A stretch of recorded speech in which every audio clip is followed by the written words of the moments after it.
Good evening, everyone, and thank you for joining us for our Research Tuesdays event, Food System Failure.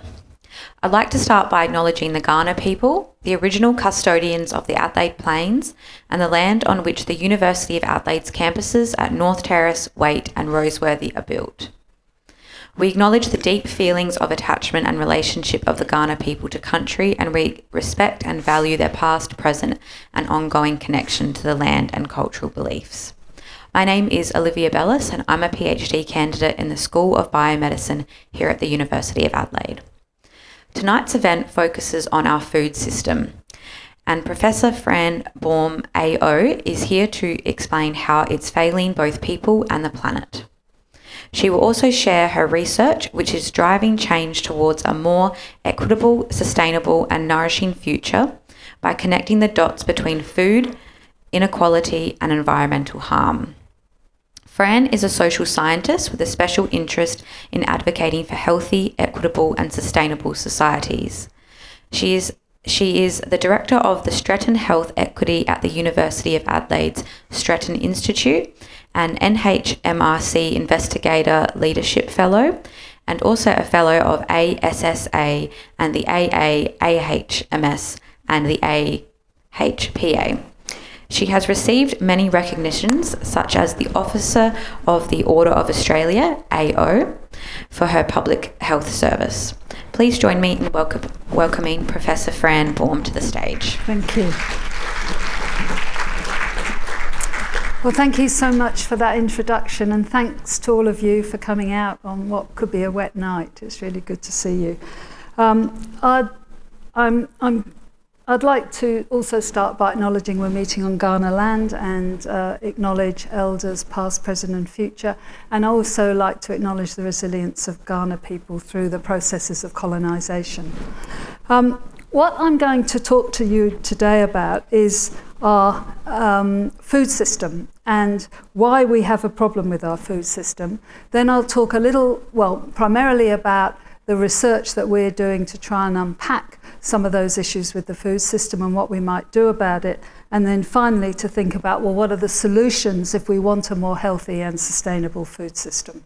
And I should have said I'd also like to welcome the people who are watching online. I understand over 200 people have registered there, so you're all very welcome too.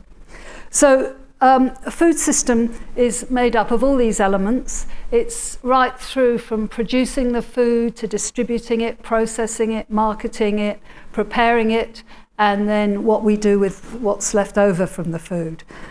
And if we think about our food system, it's worth about $800 billion, and it feeds massive amounts of people, over 100 million people around the world, and of course everybody in Australia as well. And one of the challenges, the CSIRO with the University of Queensland published this report last week, and they in some ways laid out what we need, which is an Australia food system which provides equitable access to safe, nutritious and healthy food, which is produced sustainably. So they've produced some of that, which is fantastic. And there's really, I would say, two problems with our food system. One is it's unsustainable, and the other is that it's unhealthy. And that's really what I want to talk about today. So let's first of all think about why it's a health problem. So in 2022, 50% or more of the population have chronic disease, and that had increased from 47% in 2017 and 42% in the earlier period, which is 2007 to 2008. And 22% had 2 or more chronic conditions, which of course makes the treatment more complex, and that had gone up from 17% in the earlier period. And now 9 out of 10 people who die in Australia are dying from chronic diseases. And those main things are, of course, cardiovascular disease, cancers, mental disorders, diabetes and chronic kidney disease. That's the sort of chief food-related chronic diseases. And a lot of the research we do at Stretton Health Equity is looking at how health is unevenly distributed in the population. And this graph really just shows you that if you're in the most least disadvantaged group, so the highest socioeconomic group, then you're just over 40% of you would have a chronic disease, where it's just about 50% of people in the most disadvantaged. But when we look at people who have 2 or more chronic conditions, it just about doubles the rate between the lowest and the highest numbers of chronic disease. And of course, if we look at obesity across the world, you can see the increase. A lot of feminist scholars would say obesity is medicalizing the issue of fatness, and would talk about fat, but the medical term is always obesity. And you can see from 1975 to 2016, that's the latest figures on this database, there's been a massive increase in the number of people who are obese. And you can see that Australia is second to the US being higher than that. So that's kind of obviously is reflecting our food system. And one of the things I want to say is that obesity, one of the things I want to avoid people thinking is that you can frame obesity as a personal problem, because it really reflects a whole lot of issues to do with our society. And I've just quoted here from the Butterfly Foundation, which of course deals with anorexia nervosa and other eating disorders, where she just says, stop making weight a personal failure, and that it is harmful to do that for a whole lot of reasons in the population. The CSIRO report also noted that the cost of treating the chronic diseases and people not being healthy, not being able to go to work or whatever, costs us about $49 billion a year. So it's important to hang on to that figure when you think about what do we want to do with our health system. So just think about how much sort of the health system is picking up the downstream consequences of an unhealthy food system. I always like to use this slide to think about why it's important we don't focus just on people's lifestyles.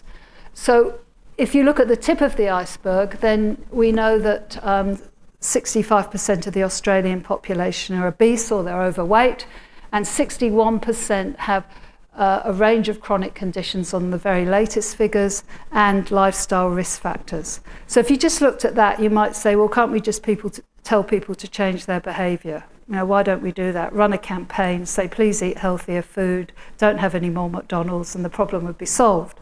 But of course it's not like that, because the daily food choices that people have are really structured by what's available in the supermarket, how they're advertised, what's put in them, and so on. And then right at the bottom of the iceberg, we see that there's a whole range of social and economic structures, and the power of large corporations are really driving what daily choices people have and what choices they can make or not make. So just bear that iceberg in mind, and a lot of the research that we do in our group is really focused down here. We're looking at corporations who produce, market and sell food. A little bit here as well, but we're trying to focus here, which is quite challenging to research, as you'll see, but we'll talk a bit further about how we do it. Just short of a decade ago, these authors published a book called Planet Obesity, where they looked at, where they argued that we're missing the sweet spot of economic growth. They noted that chronic diseases were soaring, and of course they've continued to soar since they published that book. And they noticed that greenhouse gases were continuing to grow, and of course that pattern is still really true now. So if I've tried to think of local examples on climate change, all of us know we've had this terrible drought. We've seen particularly the farmers, particularly in the mid-north, having to receive truckloads of hay. We've seen the marine algal bloom, which people say is a result of the seas warming. So we know that we do have a really big sustainability problem, and that's very much part of our life and our lived experience here in South Australia. And if we look at the food system, and this is a diagram done by a colleague at ANU, Sharon Friel, and colleagues that they published in The Lancet a while ago, where they showed the ways in which the production of food, the growing of food, and the processing of food if you think about that whole food system, how it was really driving a whole lot of health outcomes, but also a whole lot of unsustainable practices as well. So they sort of laid out that circle in a paper that they published in the Lancet. So in terms of the health system, the food system is really very strongly in Australia reliant on fossil fuels, and obviously that means burning fossil fuels, which is unsustainable. And it's estimated that they result in about 70% of the withdrawal of fresh water and about 30% of greenhouse gas emissions. There's also the way in which climate-related stresses both reflect our agriculture, but also have a constraint on agriculture, and we've certainly seen that in terms of the drought in South Australia. Soil depletion is another big issue, and about 2/3 of our agricultural land is affected by that kind of depletion. It's either salinated or eroded. And we also rely far too much on meat protein. Animal farming uses much more land than producing other forms of protein, much more water, and some very intensive farming can use up to 250 times greenhouse gases, if that's based on a really strong industrial model. And this is just an example of that, of how much kilograms of greenhouse gases are required per kilogram of food. So if you look at beef compared with nuts at the other end, you can see the problem with sustainability, how extreme that is. And of course, what we're producing is an industrial process of producing food. So as I've said, it uses lots of fossil fuels. It involves a lot of global supply chains, whether that's the fertilizers, whether it's the way that the food's distributed. It emphasizes monocultures, so particularly growing corn and wheat, and industrial livestock, having animals in very intensive processes.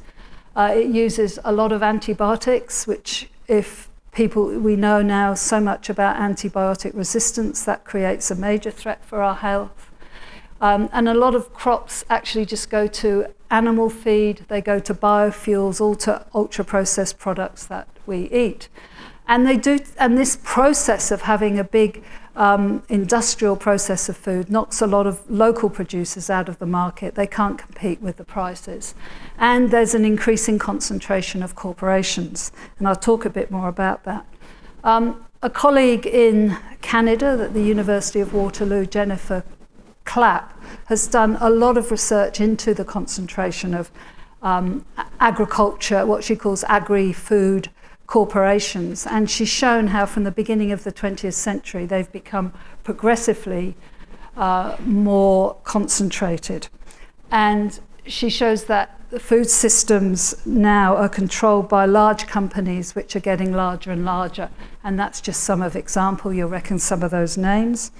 And she shows how that is happening in terms of seeds, in terms of the chemicals, the fertilizers, the machinery, the grain trade, the processing cocoa, whether it's beer, soft drinks, and retail. And what she's showing is that increasingly companies are owning that whole chain, not just one part of it, but they're expanding and owning that whole chain. And this is an example of the mergers that have happened in very recent years. You can see some big companies like Heinz and Kraft have merged. Other ones like Dow and DuPont, I'm sure you recognize some of those names. But there is a sort of intensification of the growth of these large corporations that are really controlling our food systems. And again, the colleague from the group at ANU, Ashley Schramm, has done some research into these mergers and acquisitions and says that increasingly people are investing in food not as a physical commodity, but as an abstract financial asset. So they invest in the future of soya beans or something like that.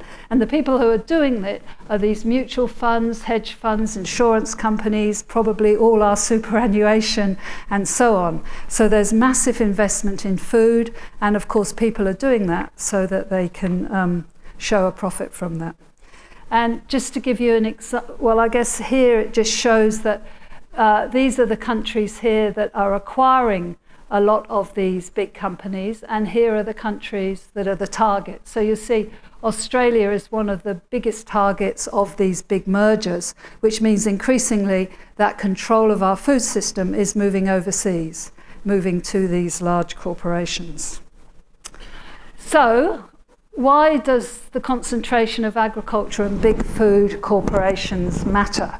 Why should we be bothered about it? Well, in this book, Nick Freudenberg, who works at the New York University, he called his book Lethal but Legal, and he was talking about a lot of corporations and the way that they're operating and the impact that they're having on a whole areas of life. He looked at gambling, alcohol, but he also looked at food. And his research really has led us, when we read his book a decade or more ago, we really started developing a whole research stream on looking at these what we're calling commercial determinants of health, or the commercial factors that are driving our health. And one of the things he did, and other authors have done, is look at what's called the sort of tactics of these big food companies. And one of the things that they do is manipulate the content of food so that it's highly processed but also quite addictive. And so when you eat a packet of crisps or particular types of fast food, you'll find that it can be very immediately appealing and have a good flavor, a good taste, because it's really highly processed. But on the other hand, it has a whole lot of bad effects on health that I'll talk about in a bit. And Nick Freudenberg and this author here, Michaels, has also shown that a lot of the companies will produce research that favours their products, and that if the science doesn't favour their products, then the research will tend to be suppressed. And one example of the sort of lobbying power of the big corporations came up recently in the UK, where the UK government was proposing to put out healthy food guidelines, and there was extensive lobbying from Nestle's, Coca-Cola, Mars, and eventually through a industry body called the Food and Drink Federation, and ultimately the government dropped those plans. And the Guardian article is saying that's in response to the lobbying from those corporations. Now, I never thought I'd be in the position of showing how Donald Trump is supporting this argument, but about 2 weeks ago, the Trump administration put out "Make Our Children Healthy Again," not MAGA, but MAHA, and they actually here pointed to the food industry funds the bulk of research in the field, and they talked about an analysis in the British Medical Journal where they spent over $60 million on drug biotechnology and device research, so they invest a lot of money in research. And they said, concerningly, industry-funded nutrition research may bias conclusions in favour of sponsors' products. So if you're paying for the research, you end up with biased research. So it's interesting that they have really honed in on this, and they pointed out that the government is only funding a little bit of research, only 4 to 5%. Of course, the government's also cutting research in the US, so there's one hand isn't looking at what the other hand is doing, but that does sort of name the problem of corporate control of research. But I've already touched on it a bit, but what's so bad about this ultra-processed food? Well, some people will say, well, it's of course high in fat and sugar, but that's not really the real problem. The real problem is that the oils that are used, the corn syrups, are very highly refined, they're bleached, they're hydrogenated, then they're combined with additives, and then they go through an industrial techniques like moulding, extrusion, and pressure changes. So a whole lot of processing, which really means takes out a lot of the healthy components of the food. So if we think about it, the harms are very clear. They're about the high fat, high sugar, but they're also about the chemical additives, the low fiber, which encourages unhealthy weight and chronic disease. And the reasons are because of the processing, because of this use of corn syrup, very much a monoculture. There's just huge acres of land around the world that have been turned over to one crop. They use these hydrolyzed proteins and this whole lot of additives. And for the companies, that's very attractive because they have a long shelf life. They last for a long time, unlike fruit and vegetables. They have low-cost ingredients. They can have very emphatic brands. It's much easier to market, a special brand of fast food than it is to market a banana, for instance. And it's very profitable for these companies. So this study looked at the proportion of ultra-processed foods in diets in different countries. This was done a couple of years ago. And again, you'll see Australia is one of the high consumers, not as high as Canada, the US and the UK.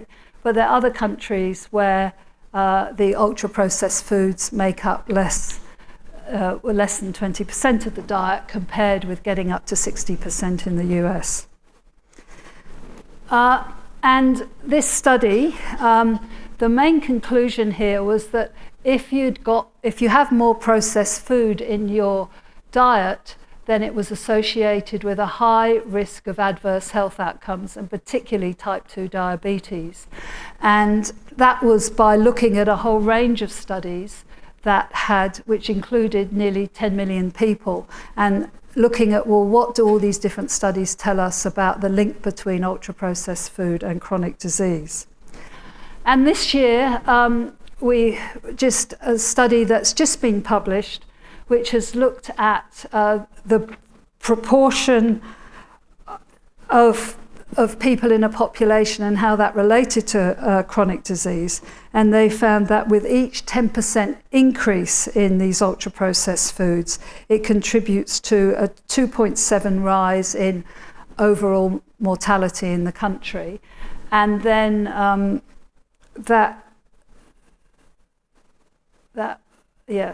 should just go back to that one. Yeah, and they also showed that in Colombia, if you remember, Colombia was down that lower end of countries in terms of the ultra-processed food that they consumed. You could only say, well, approximately 4% of the deaths were from that, whereas in those countries that were up near the 50-60%, 14% of deaths could be attributed to ultra-processed foods. So this study is quite important in being able to kind of do a natural experiment of countries that do have a high proportion of ultra-processed foods and those that don't. So how do we frame our research when we want to look at this kind of commercial determinants of health? And it's not an easy area to research, because most people will say, why don't you just look at people's lifestyles and see how you can change what people do? But there is an increasing body of academic endeavour around the commercial determinants of health. And in an article with colleagues in The Lancet a couple of years ago, we defined commercial determinants of health as the system, practices and pathways through which commercial actors drive health and equity. And we came up with this, probably not the best diagram in the world, but it kind of is trying to take in this whole way in which the global economy is working in terms of commercial factors. And particularly up here, it's looking at the kind of political, scientific, marketing, supply chain, labour practices, financial practices of the commercial world and how that affects our health. So the challenge then, how do we take a model like this and do some research? Well, we started our research about this paper we published about 10 years ago, and we developed what we called a corporate health impact assessment to try and say, well, if you looked at a corporation, how could you determine what its health impacts were? And in terms of doing that, we looked at, well, how do regulatory structures impact on, that's transnational corporations' practices. So if you have a law which restricts how much sugar you have in food, how effective is that? What are the practices of the corporations that impact on health and equity? And then what are the direct impacts of their practices on people's daily living conditions? So we developed that conceptual framework, and then we've used it on a number of corporations. And first one that we did was looking at the case of McDonald's in Australia. And in that study, we found that their business practices, well, we found that one thing that they do is a lot of tax minimisation, which we think has a health impact because it means there's less money to spend on the health system. And we found that their headquarters were in Singapore, so they didn't pay very much tax at all in Australia.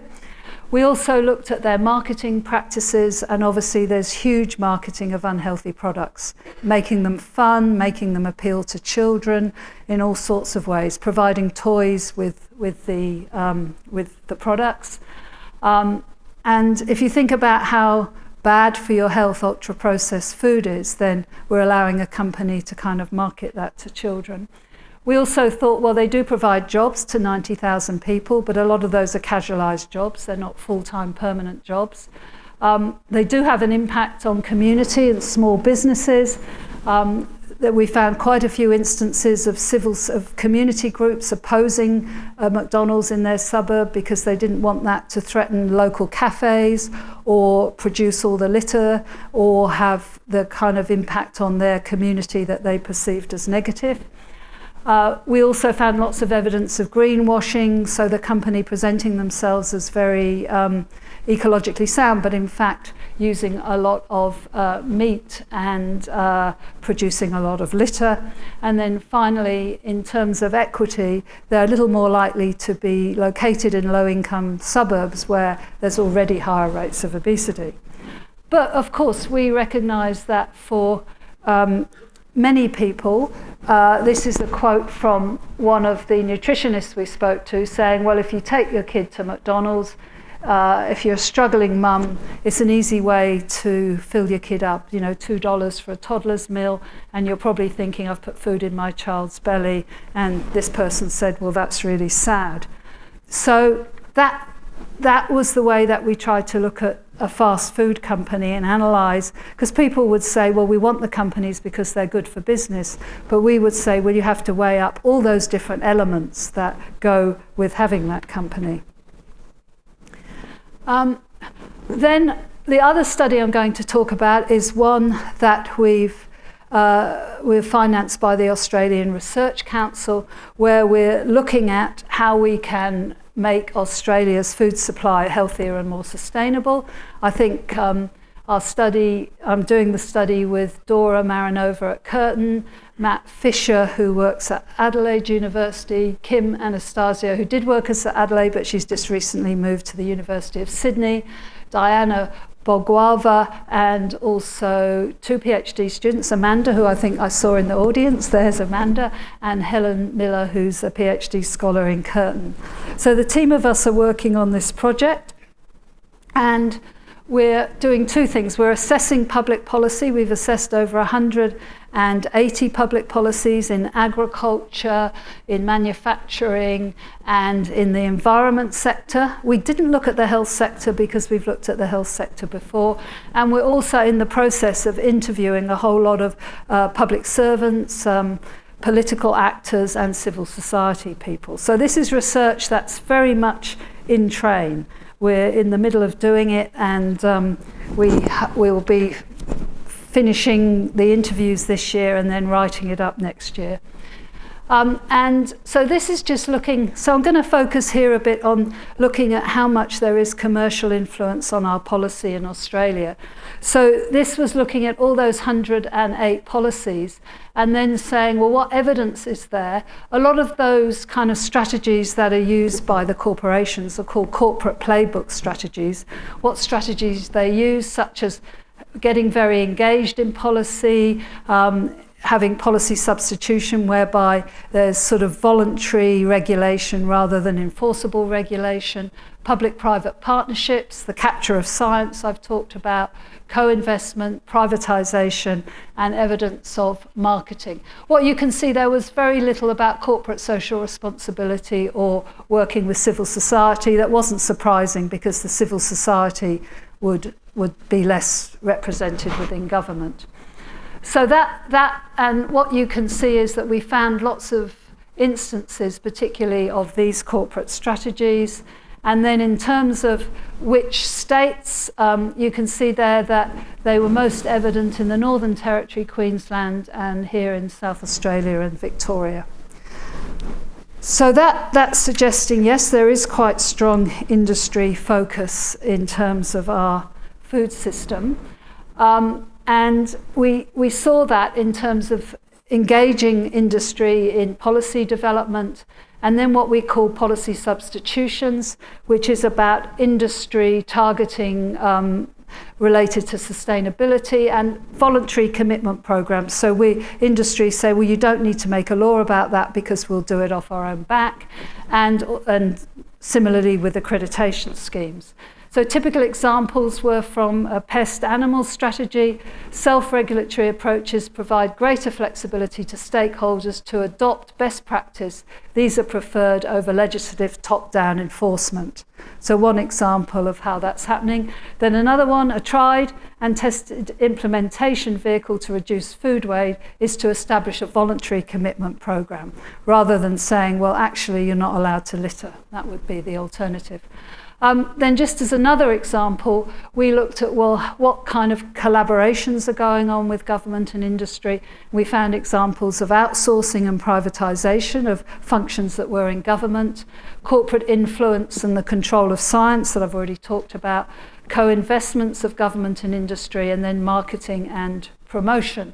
So, for instance, in Queensland, a policy said close collaboration with industry to ensure that research undertaken is in line with industry needs.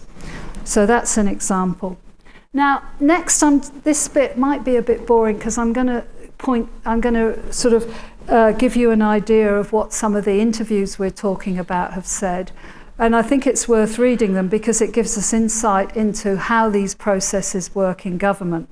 So this is an example from public servants in the Department of Agriculture, Fisheries and Forestry, where she says, well, I guess one of the things, we're not just in the food side of things, but in the climate sustainability side as well, and biosecurity, and is making sure that the policy we're developing is grounded in our understanding of industry, and industry and community have some role in that. So there is a very well organised industry ecosystem. So think about that. I guess with peak industry bodies and representative organisations that represent those industries, they're very mature. That's a significant part of my role in that policy work, is working closely on a regular and daily basis with those industry bodies. Now, what we didn't find was an example of them working closely with people arguing for a healthy food system. So if you think about the influence on policy is coming much more strongly from industry.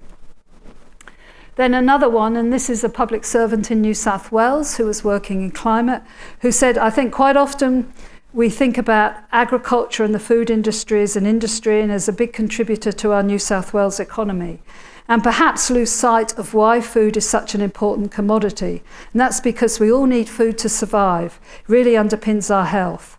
Maybe thinking, I guess, maybe it's about giving more prominence to the human objectives of our agri-food system. Yeah, not just seeing them as a component of our economy. So a very clear statement that, well, perhaps we should be thinking more about the health impacts of our food system.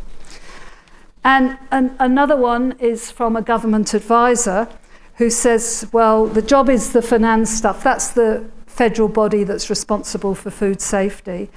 And they're saying, well, we do look at food safety. That's that your food isn't going to, be contaminated. But everything else is, quote, you can make a buck out of it. That's all good. The whole system is geared towards what you can sell, And what you can sell is ultra-processed foods, which are easy to consume, don't take long to prepare, if any time at all. There is no policy mechanism, there is no lever within the agricultural portfolio that I can look to that would address the health implications of poor diet and food. So again, a very clear statement of that. And then another example, this is again someone from the Department of Agriculture saying, well, look, our role is to have a safe, resilient, productive agriculture and food system. And that goes right through to building strong trade relationships, also having trade with markets around the world, having really strong biosecurity protections in place, and then the right regulatory and policy settings at a domestic level to support growth in the sector, but in a sustainable, productive, resilient way. So again, you can see that the focus is on trade, on how we can market the food, which is important, but there's very little consideration of health when we look at that. And then finally, somebody, again, a senior public servant saying, well, the Assistant Health Minister is the lead Commonwealth Minister, but there is a Commonwealth and State Forum of Health Ministers which does meet twice a year, and they provide the broad policy environment around food safety. And then there's the independent regulator. But that's all they're doing, food safety. They're not looking at these broader questions of how can we reduce ultra-processed food in our budget. And part of it is, of course, because whose responsibility is it? And this quote again, I mean, I won't read it all, but they're saying, well, we need to look at the health department. And down here, they say, I think the question, if we look at this bit here, I think the question around ultra-processed foods are probably more in the domain of the health department about the health benefits or risks of ultra-processed foods. This is another example of how not fragmented, but how parts of the food system are split up across different areas.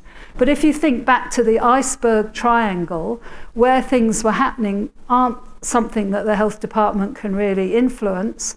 So giving it to the health department isn't really going to be very effective because the structures can only be sort of changed within the agriculture portfolio, if you think about it.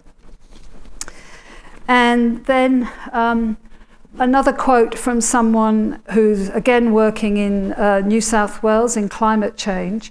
And they're saying there that we're not really thinking about food systems when they're thinking about their emissions reduction. We don't yet have a kind of coherent long-term strategy for food systems in New South Wales. And then they say, well, you know, the other important point they make is that the short terms of government, so that the time to formulate those ideas is quite limited. So politicians aren't, if you change a food system that's going to happen in a decade, they're probably not going to get much reward for that. And then finally, just the other big problem is how do you encourage this cooperation? And this again is a political advisor who says it takes an incredibly long time to progress something across multiple ministers because you're negotiating back and forth. Even if the ministers get along, the departments might not. And you've got to reach the agreement before you can put it in to be approved and agreed. There is every incentive not to cooperate and no incentive to, and that incentive has to be financial. It has to be you're not penalised for cooperating, but currently you are penalised. You will lose money from things that you know you can deliver. So what are your chances of delivering something that depends on 3 portfolios? So the real problem of government, how do we get that health talking to agriculture, talking to environment? And then just one example of a siloed policy. This is one we looked at, which was giving a snapshot of Australian agriculture. And if you look at this policy, there's no mention of health in it at all. You know, it says it deals with productivity, climate change, risk management, employment, sustainability and trade, but it doesn't look at health at all. We have found some policies, though, you'll be glad to know, so you don't need to cut your wrists. There is some light on the horizon. And there are some policies moving in the right direction. There is a $300 million climate smart agriculture program that's going to look at sustainable practices. And then this senior policy maker from the ACT says that they're doing a lot on sustainable farming, although of course there's not a lot of farming in the ACT, and they're actually leading a program about regenerative agricultural practices. And then they say that there is some move to step away from the American massive commercial farms and promoting smaller scale, environmentally small footprint farming. And they're saying that's particularly prevalent on the Morning Peninsula and Tasmania in their experience. So that's a good policy. And then I think here's an example from agriculture where actually the person is saying, well, we do work well with the environmental portfolio. We're working with water, we're working with sustainable financing. But what they say at the end is, so we were talking before about human health, and that's not as natural a link. I think that's because we've never worked together as a department. But with the environment we have, so yeah, it's different. So it seems there are some links between agriculture and environment that are working well, although probably not on a big enough scale. But in terms of the health, we've found very little. Another policy that we think is promising is this policy on the National Soil Action Plan. It does consider health and environment, and there's many mentions of health of humans and the environment. So there's some hope, but there's also a lot of work to do, I think. So just to finish, I want to think about, well, what are the solutions for a healthy and sustainable food system? And I think experts agree that what we need is more consumption of healthy food. We need to reduce the consumption of foods, particularly red meat and sugar, need to reduce those by more than 50%, and we need to reduce the consumption of ultra-processed foods. So this is our real in-progress thinking about this. We do think there needs to be more action across government, maybe a national healthy and sustainable food policy, something that gets all those departments working together and works out what they'd have to do to reduce the amount of ultra-processed foods in our diet. We need to support regenerative farming and really encourage people eating less meat, eating higher fibre food, eating healthier food. We need to look at the marketing of food in terms of whether we want to market high-fat, high-sugar food. And we need to increase policy coherence and give lots of incentives for people to do that. And also think about that issue of financing food systems. Could you get those people who are investing in food to persuade them to invest in healthy food rather than unhealthy food? And also thinking about healthy soil, building on those positive things that are happening. Soil is so important and yet it's so eroded. And then, of course, how do we get long-term thinking, not short-term political expedient thinking, but longer-term thinking for the next generation, which I think is a real challenge. One of our people actually said that. They said, if we're going to do something, I'd really love to see more long-term thinking right at the end of that quote. They were very aware that often they weren't able to do that, not because as public servants they didn't realise it was important, but politically it wasn't always possible for them to do that. One of the things that has happened around the world is introducing a tax on sugar. That's quite a controversial topic in Australia and hasn't so far had political support, but it has been introduced in 120 countries, and where it has reduced sugar consumption, and where there is longitudinal evidence from the countries like Mexico that have had a sugar tax for some time, we're finding that it can reduce body weight and type 2 diabetes prevalence. And it has also led to the companies themselves reformulating the food and putting less sugar in the drinks, for instance, in the first place, so that they become healthier. And reducing meat consumption, well, there's a lot of ways you can do that by giving incentives for people to eat things other than meat. You can do that financially. What about a tax on meat? That would be really popular in Australia, I'm sure. You can have controls like regulating animal production and welfare standards, making sure that they're of a higher level, making sure that it's much more regenerative agriculture, which generally produces healthier meat, giving people information, and manipulating behaviour by making plant-based food much more available. So lots of ways in which we could do that. And industry, what about the changes in industry? Well, we need to reverse this concentration. I think while we've got an increasingly concentrated global food system, a lot of the changes we want are unlikely to happen. We also need to think about financial actors. Can we get them to invest differently, to see that it's in their interests to invest in healthy food systems. That could be through superannuation funds that we're all part of and saying, look, we want you to invest in small-scale regenerative farmers rather than large food corporations. And industry should be alongside government. It has a role to play, but it shouldn't be driving government policy in the way that it very often seems to through lobbying and so on. And we need to encourage locally owned food producers and agriculture that really has better soil care, less food, alternative protein products.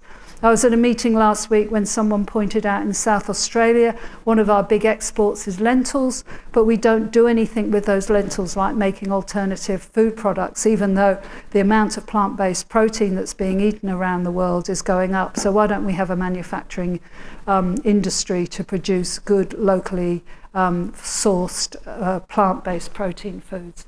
And then, of course, sustainable supply chains. We need to, I haven't talked much about those, but these global supply chains use a lot of fossil fuels, use a lot of carbon, and really are unsustainable. So in conclusion, I think, the key question for us as Australians is, do we want a food system that will promote human health, will be sustainable, will support local producers, or do we want to prioritise agribusiness that's designed really to produce profits for large corporations? So I think that's a very clear choice that we have, but we've got a long way to go, I think, to achieving the healthy, sustainable food system. So thank you very much for listening.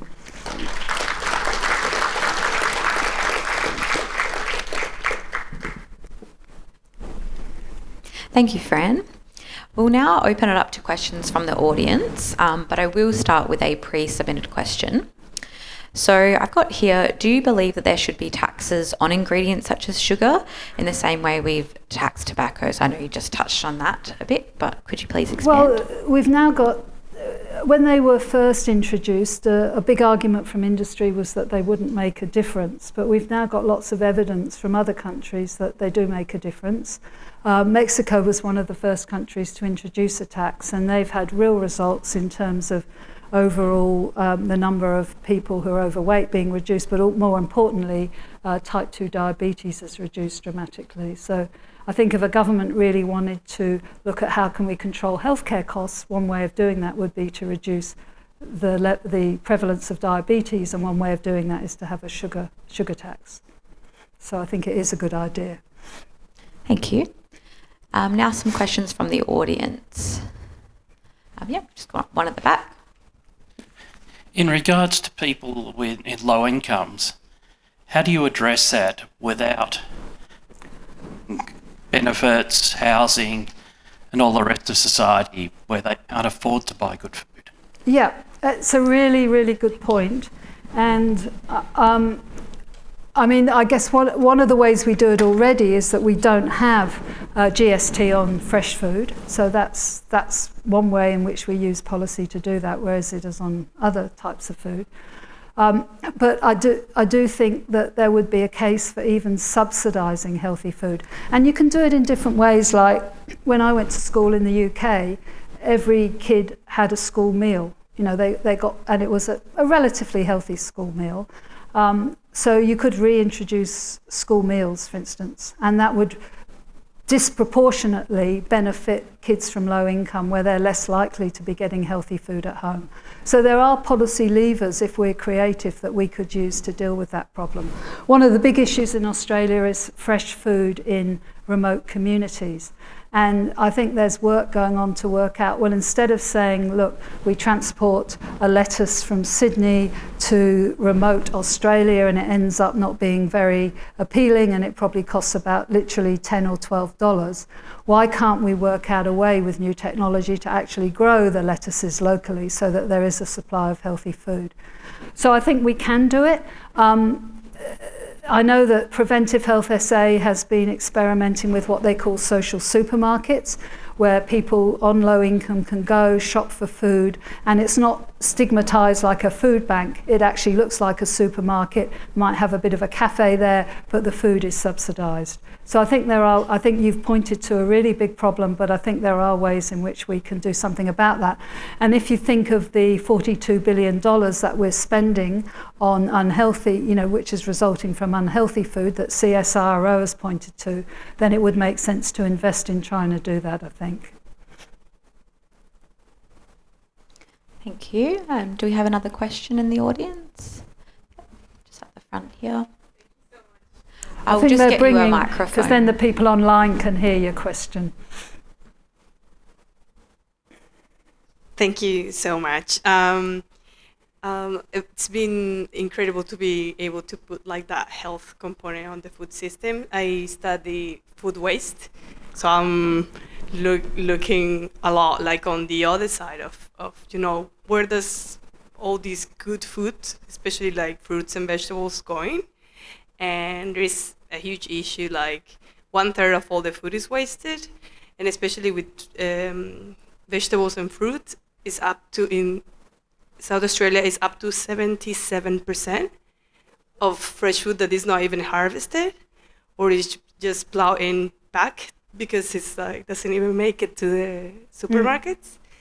And there is not really any policy on retailers because they only pay the producers what it's sold, so it doesn't really. And there are a lot of as well of cosmetic like specificities of how big a potato needs to be in a supermarket, or what's the shape of an apple, and it's all of that food that is already there but it's not being eaten, and it's also super expensive in the supermarkets. So what do we do? Yeah, you probably know the answers more than me because you're researching food waste. But I mean, just there have been tiny steps forward in that you now can buy what they call, is it ugly fruit, that they or ugly vegetables in supermarkets, which is, when an apple doesn't meet the demands that a supermarket makes of a producer. I think there's also an increasing move by food producers against the supermarket, and certainly the National Party here sees that as a political issue, that the contracts that they have with local producers are exploitative basically, and they're getting a bad deal out of it. And some of that might relate to the issues that you're talking about, that the producers end up having to waste the food rather than use it. But I think you've identified a really important part of the food system that is unsustainable. Why are we throwing away so much food, and how could we do much more creative things with it? And I guess the trick there is that it's not about giving poor people the excess food, but it's developing a system that is respectful of people and enables them, enables that food to be used in a useful way. But have you got any ideas on what you would do if you're researching it? Well, from the bread and bakery sector, there is a really good example. Actually, it's a policy that's only implemented in South Australia, and it's called the sales and return policy. So basically, retailers only buy what they can sell, which means that they don't have to, I don't know if you've noticed, but it's in South Australia, we don't have like the shelves full of bread. Yeah. And it's because actually retailers, they just buy what they can have on their shelves. And this doesn't happen with any other product like fruits and vegetables. And but it could, you're saying? But it could, it has already reduced a lot of the food waste coming for bread, the bread waste, but not necessarily making it more expensive for people to get the bread. So I think something like this could happen also. But like retailers have too much power in Australia. Yeah, they should be more accountable as well. I mean, what you're pointing to is that if you think of that first slide I showed of the food system, at every point you can look at it and say, how can we make this both healthier and, to pick up the point about equity, more equitable, but also more sustainable. So I think that's a really important point. Thanks. Thank you so much.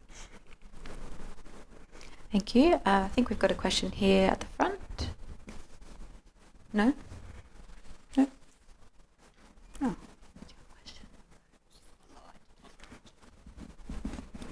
Thank you for the presentation. You spoke about government leading, community perhaps leading the conversation. Can I propose a theoretical question for you to ponder? Say McDonald's sells bacon. Bacon is listed from the World Health Organization as a Class 1 carcinogen. At what point, when in time, would I be able to sue McDonald's for doing that? Like, when are the retailers going to be culpable for supplying something which is already listed as being a carcinogen? Yeah, so smoked meats generally are listed as a carcinogen, yeah. I don't know. I mean, it's a legal question, isn't it, of whether that's ever... And I mean, if you'd have imagined, people never would have seen 50 years ago that tobacco companies were going to be sued for marketing tobacco when they knew it was harmful. So it's an interesting question. Will there be a time when some of these food companies will be sued for selling food that we know is unhealthy? I mean, in terms of ultra-processed food, there's now an increasing body of evidence that shows that it is really bad for people's health. So it's an interesting question whether the legal system will be used to force a more healthy food system. That certainly happened with tobacco. Thanks. I think, did you want to ask? No, sorry, I thought you had your hand up. We've got a question at the back, right at the back. Oh, no, we've got two. I'm interested in perhaps resistance from the ground up. I don't think we've taught young people how to prepare healthy food or buy it or grow it. And so we get brainwashed young people who think that the only food you can have is either what you get from MasterChef or McDonald's. Lentils and vegetables and low meat diets are easy to cook if you know the nutritional value and the preparation information that you require to do that work. So rather than let commercial people push a diet onto us, I think there's an educational strategy that's essential. And I wonder whether there have been any parallel studies on that as part of this bigger picture of food systems. Yeah, I mean, I'm not an expert in the area, but I certainly know that people, that in various ways, in different contexts and different countries, people are encouraging children to learn more about their food supply, and it certainly would make sense. But that's kind of the tip of the iceberg, and it's really hard for parents to do that when there is so much advertising about ultra-processed foods. When children are in a supermarket and the food that they want is the one that they've seen advertised on television. So I think your point's important, but I think, it's kind of hard to do. I'm just going to have to get some water. When there are so many pressures against that. And I guess the other thing is the time that it takes. People are so time poor these days, and families where two parents are working, where there's a lot of stress, the children, one child in childcare, one in school, rushing around to cope with that is really difficult. And often cooking is the thing. I think the kind of cooking you're talking about is the kind of thing that gets off the agenda because it's hard for people. So I think we've got to think about ways how you can make it possible for families to be able to do that, because I think what you're saying they should do is really important, but it's how do you make that time available for them to do that. Great. Thanks for all your questions, but I think that concludes our question time. So I would like to wrap up by once again thanking tonight's speaker, Professor Fran Baum, and thank you, the audience, for joining us. Thank you. Thanks, everyone. And be sure to sign up to our mailing list to receive the latest information about Research Tuesdays, and I hope you all have a great night. Well done.